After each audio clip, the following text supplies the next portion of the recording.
வணக்கம் நண்பர்களே, என்னோட சேனலுக்கு உங்களை வரவேற்கிறேன். வந்தார்கள் வென்றார்கள் அத்தியாயம் 12. முகமது பின் துக்ளக். முற்றுப்புள்ளி வைத்த முன்கோபம். கண்டிப்பிற்கு பல்பன், வஞ்சகத்திற்கு அலாவுதீன் கில்ஜி என்று ஒப்பிட்டால் கிறுக்குத்தனத்திற்கு முகமது பின் துக்ளக் என்று கூற தோன்றுகிறது. இருப்பினும் சற்று அலசி பார்த்தால் முகமது பின் துக்ளக்கை பொறுத்தமட்டில் எந்த ஒரு சுருக்கமான அடைமொழியும் அவருக்கு முழுக்க பொருந்தாது என்பதே சரித்திரபூர்வமான உண்மை. பெரும் வள்ளல், பேரறிஞர், கலைஞர், ஓவியர், கவிஞர், தத்துவ ஞானி, பல மொழிகள் தெரிந்தவர் மற்றும் கிறுக்கு பிடித்த ஒரு சுல்தான் என்று வேண்டுமானால் முகமது பின் துக்ளக்கை அழைக்கலாம். அது மட்டுமல்ல, கணிதத்திலும் வானியலிலும் பௌதீகத்திலும் கூட அவர் மேதை. செதுக்கினார் போல முத்து முத்தாக எழுதும் கலையான காலிகிராஃபியிலும் முகமது பின் துக்ளக்கை அடித்து கொள்ள ஆள் கிடையாது என்று கூறப்படுகிறது. அவருக்கு சமஸ்கிருதம் தெரியும். சாணக்கியர் எழுதிய அர்த்த சாஸ்திரம் அத்துப்படி, மருத்துவம் கூட விரல் நுனியில். நோய்வாய்ப்பட்ட நண்பர்களுக்கு சுல்தானே மருந்து தயாரித்து தந்து சிகிச்சை செய்ததுண்டு. தன்னுடன் விவாதித்துவிட்டு செல்லும் அறிஞர்கள், கலைஞர்களுக்கு வைரம், வைடூரியம், முத்துக்கள் என அள்ளித் தருவது அவருக்கு வழக்கம். இதெல்லாம் ஒரு புறம் இருக்க, முகமது பின் துக்ளக் மிக திறமை வாய்ந்த போர் வீரரும் கூட. அப்படியென்றால் சுல்தானுக்கு எதுதான் பிடிக்காது? கற்பனையாக புனையப்படும் காதல் மற்றும் சோக கதைகள் பிடிக்காது. ஜோக் அடிப்பதும் பிடிக்காது. சுல்தானுடைய ஆஸ்தான மண்டபத்தில் விதூசகர்களுக்கு அனுமதி இல்லை. பிற்பாடு சுல்தானே ஒரு கொடூரமான கேலி கூத்தாக இந்திய வரலாற்றில் கருதப்பட்டது விதியின் விளையாட்டுதான். தனிப்பட்ட முறையிலும் முகமது பின் துக்ளக் ஒழுக்கமான கட்டுப்பாடான வாழ்க்கையை வாழ்ந்தார். அந்தப்புறத்தில் அவர் களியாட்டம் போட்டதில்லை. மது மயக்கத்தில் ஆழ்ந்து தடுமாறியதும் கிடையாது. இத்தனை திறமைகள் இருந்தும் ஏன் அலெக்சாந்தரைப் போலவோ, அசோகரைப் போலவோ, அக்பரைப் போலவோ அவர் வெற்றி கொடிகள் நாட்டி சரித்திர பிரசித்தி பெறவில்லை? எத்தனை சிறப்புகள் அமையப்பெற்றாலும் சில குறிப்பிட்ட அடிப்படை தகுதிகள் இல்லாத ஆட்சியாளர்கள் வீழ்ச்சியடையத்தான் செய்கிறார்கள் என்கிறது பரிதாபகரமான உண்மை. முகமது பின் துக்ளக்கை அப்படி வீழ்த்திய இரு பெரும் மைனஸ் பாயிண்ட்டுகள்: எல்லாவற்றிலும் அவசரப்படுதல், தேவையில்லாத கொடூரம். அனுபவம் வாய்ந்த அமைச்சர்களுடன் கலந்தாலோசிக்காமல் எலியை பிடிக்க மலையை பிளப்பது, பாம்பை கொல்ல வீட்டை கொளுத்துவது போன்ற கிறுக்குத்தனமான காரியங்களில் அவசரப்பட்டு இறங்குவதென்பது துக்ளக்கிற்கு சர்வசாதாரணமான காரியம்.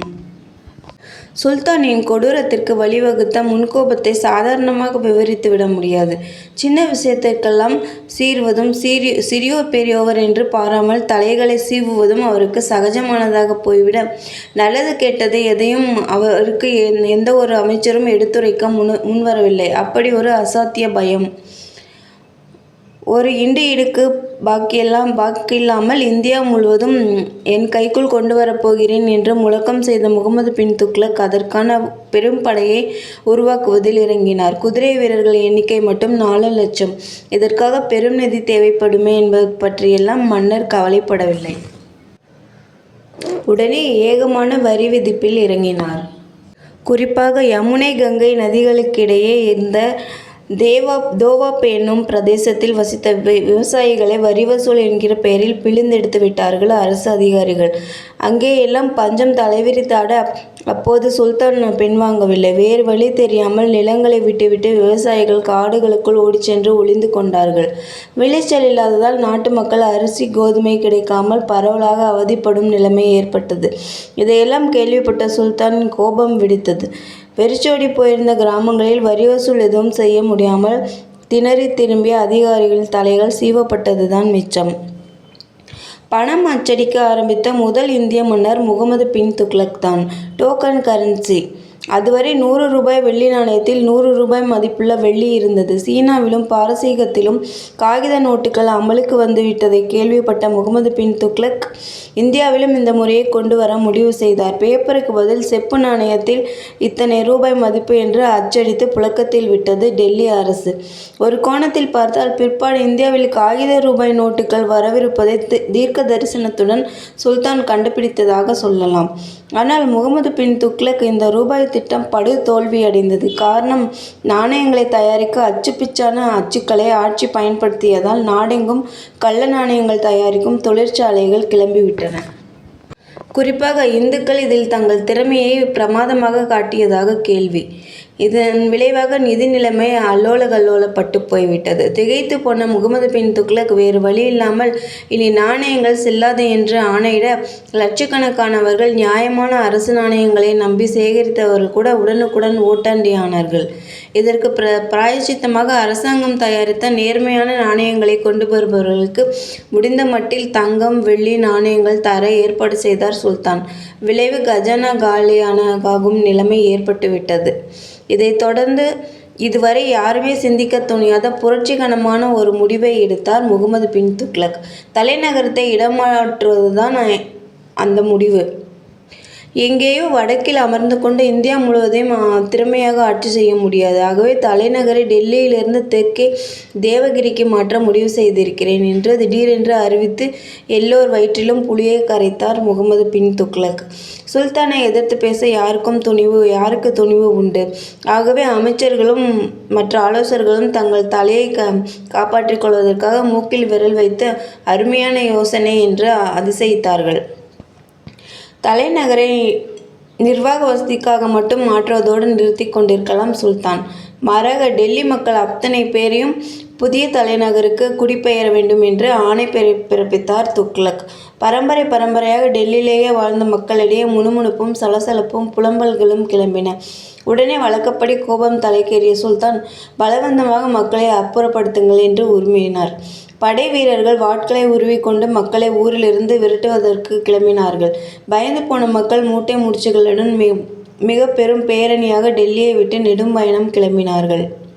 பார்வை இழந்த ஒரு முதியவரை கூட இரக்கமில்லாமல் வீரர்கள் தரவென்று இழுத்து சென்றதாக மொராக்கோ நாட்டிலிருந்து இந்தியாவிற்கு பயணம் வந்திருந்த இபன் பதூதாவும் ஒரு நாய்ப்பூனை கூட டெல்லியில் விட்டு வைக்கவில்லை என்று சரித்திர ஆசிரியர் ஜியாவுதீன் பரானியும் இந்த சரித்திர பிரசித்தி பெற்ற மக்கள் வெளியேற்றம் பற்றி குறிப்பிடுகிறார்கள். இவர்கள் இருவரும் எழுதியிருப்பது சற்று மிகைப்படுத்தப்பட்ட விவரிப்பு என்று மற்ற வரலாற்று நூல் ஆசிரியர்களின் கருத்து.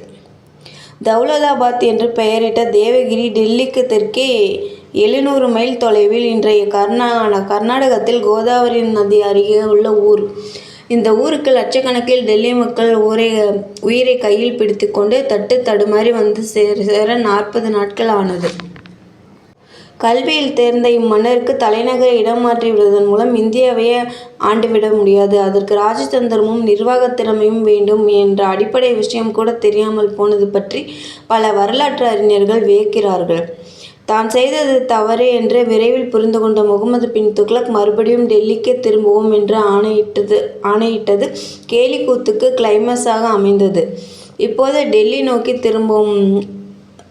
திரும்பவும் மேற்கொள்ளப்பட்ட பரிதாபமான நெடும் பயணத்தில் ஏராளமானவர்கள் பாதி வழியிலேயே உயிரை விட்டனர்.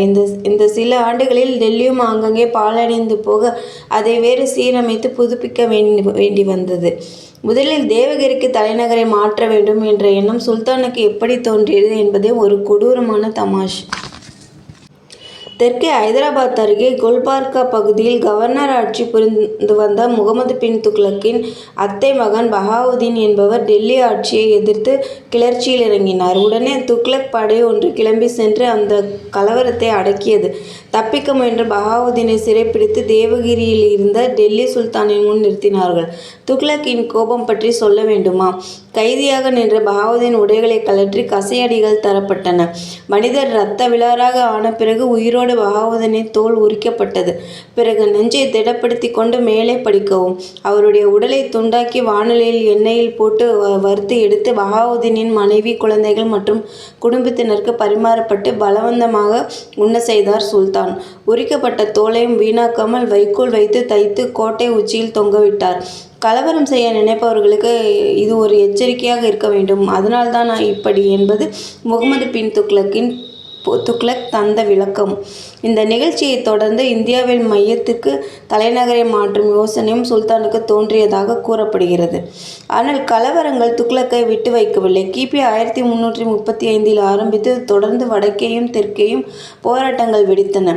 வங்காளத்திலும் அயோத்தியிலும் டெல்லி ஆட்சியை எதிர்த்து கிளர்ச்சிகள் கிளம்பின. பிறகு தெலுங்கானாவில், தொடர்ந்து மைசூரில்.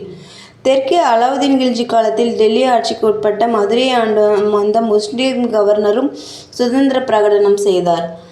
அதுவரை பதுங்கியிருந்த தெலுங்கானா மற்றும் ஹொய்சால இளவரசர்கள் ஒன்று சேர்ந்து திரட்டிச் சென்று வாரங்கல் பகுதியில் டெல்லி சுல்தான் படையை வெற்றிகரமாக விரட்டியடித்தனர். இந்து மன்னர்கள் இந்த வெற்றியை தொடர்ந்து கிபி 1336 துங்கபத்திரை நதிக்கரையில் புதிய சாம்ராஜ்யம் ஸ்தாபிக்கப்பட்டது. இதுதான் பிற்பாடு ஹம்பியை தலைநகராக கொண்டு கிருஷ்ணதேவராயர் ஆட்சியில் புகழின் உச்சிக்கு சென்று வரலாறு படைத்த விஜயநகர சாம்ராஜ்யம். இப்படி நாடெங்கும் பல பகுதிகளில் போராட்டங்களும் எதிர்ப்புகளும் தடபுடலாக கிளம்ப சுல்தான் முகமது பின் துக்ளக் என்ன நடவடிக்கை மேற்கொண்டார் என்பதை படிக்க சற்று வியப்பாக இருக்கும். வடக்கே இமயமலை தொடரை தாண்டி இருக்கும் சீன தேசம் இந்தியாவுக்கு இணையாக செல்வம் கொளிக்கும் ஒரு நாடு. இதை எப்படியாவது வெற்றி கொள்ள வேண்டும். இந்தியாவும் சீனாவும் மட்டும் இணைந்தால் அசுர சக்தி வாய்ந்த ஒரு மாபெரும் சாம்ராஜ்யமாக அது அமையும். சுல்தான் பூகோளத்தை படித்து தொலைத்ததால் தோன்றிய யோசனை என்று முடிவு செய்தார் முகமது பின் துக்ளக். இதுவரை பொறுத்த சில அமைச்சர்கள் இமயமலை சாதாரணமான மலை அல்ல, பல்லாயிரக்கணக்கான அடி உயரமுள்ள ஐஸ் மலைகள் கொண்டது. இதை தாண்டுவதெல்லாம் நடக்காத காரியம் என்று நடுங்கியவாறு எடுத்து சொன்னார்கள். முடியாதது என்பதே கிடையாது என்று பதில் அளித்த சுல்தான் 1,00,000 குதிரை வீரர்கள் கொண்ட படையை குஸ்ரு முல்லிக் என்னும் திறமை வாய்ந்த தளபதியின் தலைமையில் சீனாவை நோக்கி அனுப்பினார். போகிற வழியில் மலை மீது பாதைகள் போடுவதிலேயே சுல்தானின் படைக்கு பாதி உயிர் போய்விட்டது. ஒரு வழியாக குளிரில் நடுங்கி தடுமாறி மூச்சு திணறியவாறு சீன எல்லை அருகே போய் சேர்ந்த அந்த படை வீரர்களை பல்வேறு ஆயுதங்களுடன் பிரம்மாண்டமாக அணிவகுத்து காத்து கொண்டிருந்த சீன படை துவம்சம் செய்துவிட்டது. திரும்பி வரும் வழியில் இமாலய பிரதேசத்தை சேர்ந்த வேறு சில உதிரி படைகள் திடீர் தாக்குதல் நடத்தி உணவு பண்டங்கள் கூட விட்டு வைக்காமல் அபகரித்து கொண்டு போய்விட அடையாளம் தெரியாத அளவிற்கு குற்றுயிரும் கொலையுயிருமாய் திரும்பிய வீரர்கள் தர்பாரில் இருந்த முகமது பின் துக்ளக் முன் வந்து வீழ்ந்து நடந்த சோக கதையை விவரித்தார்கள். இவ்வளவு கேவலமாக தோற்று திரும்பிவிட்டு ஏதோ பயணக்கதை சொல்லி கொண்டு இருக்க உங்களுக்கு வெட்கமா இல்லையா என்று கர்ஜித்த சுல்தான் பிழைத்து திரும்பி வந்த அத்தனை பேர் தலைகளையும் சீவ ஆணையிட்டார். புகழ்பெற்ற வரலாற்று பேராசிரியர் ஜியாவுதீன் பரானி முகமது பின் துக்ளக் காலத்தில் வாழ்ந்தவர். மாமன்னர் பல்பன் ஆட்சியில் ஆரம்பித்து முகமது பின் துக்ளக் தொடர்ந்து ஆட்சிக்கு வந்த பிரோஸ் ஷாவின் ஆட்சி வரை நடந்த வரலாற்று நிகழ்வுகளை நுணுக்கமாக எழுத்தில் வடித்தவர். கடைசியில் இந்த அறிஞரை தன் பிரத்யேக இடத்திற்கு வரவழைத்து ஒரு இடத்தில் கலவரம் அடக்கினால் இன்னொரு இடத்தில் கலவரம் வெடிக்கிறது. அதை அடக்குவதற்கு வேறு ஒரு இடம். இந்த பிரச்சனையை தீர்க்க ஏதும் வழி இல்லையா என்று மிகுந்த தர்ம சங்கடத்துடன் கேட்டார் முகமது பின் துக்ளக். அறிஞர் ஜியாவுதீன் பரானி சற்று துணிவை வரவழைத்து கொண்டு, சில சமயம் ஆட்சி மாறினால் கூட பிரச்சனைகள் தீர்வதுண்டு மன்னா. தாங்கள் தவறாக எடுத்துக்கொள்ளவில்லை என்றால் 27 ஆண்டுகள் தாங்கள் ஆட்சி பொறுப்பில் இருந்துவிட்டாகிவிட்டது. திறமையான ஒரு வாரிசை பட்டத்தில் அமர்த்திவிட்டு தாங்கள் ஏன் பதவியிலிருந்து விலகி கொள்ளக்கூடாது என்று யோசனை சொல்ல சுல்தான் முகம் சிவந்தது. என்ன பேசுகிறீர்கள் பரானி? என்னை மிஞ்சிய திறமையான வாரிசு கூட நாட்டில் இருக்கிறார்களா என்ன? என் உறவுக்கார சிறுவர்கள் புத்திசாலித்தனம் எனக்கு தெரியாதா? இப்படி ஒரு யோசனையை நீங்களாகவே என்னிடம் சொல்லியிருந்தால் இந்நேரம் உங்கள் உயிர் போயிருக்கும். நான் கேட்டு நீங்கள் பதிலளித்ததால் தப்பித்தீர்கள் என்று உரிமைவிட்டு பரானியை உடனே இடத்தை காலி செய்யும்படி சொல்லி கையசைத்தார் துக்ளக். அதைத் தொடர்ந்து சிந்து மாகாணத்தில் தனக்கு எதிராக போராட்டம் செய்தி கேட்டு படையோடு கிளம்பிய முகமது பின் துக்ளக் சிந்துவுக்கு 60 மைல் தொலைவில் கூடாரம் அமைத்து தங்கி ஓய்வெடுத்தார். விருந்துக்கு மசாலாவுடன் மீன் ஸ்பெஷலாக சமைக்கப்பட்டு பரிமாறப்பட்டது. அந்த மீன் கெட்டு போயிருந்ததோ அல்லது அதில் ஏதேனும் விஷம் கலந்திருந்ததோ. சுல்தான் திடீரென்று நோய்வாய்ப்பட்டார். காய்ச்சலில் உடல் தூக்கி போட்டது.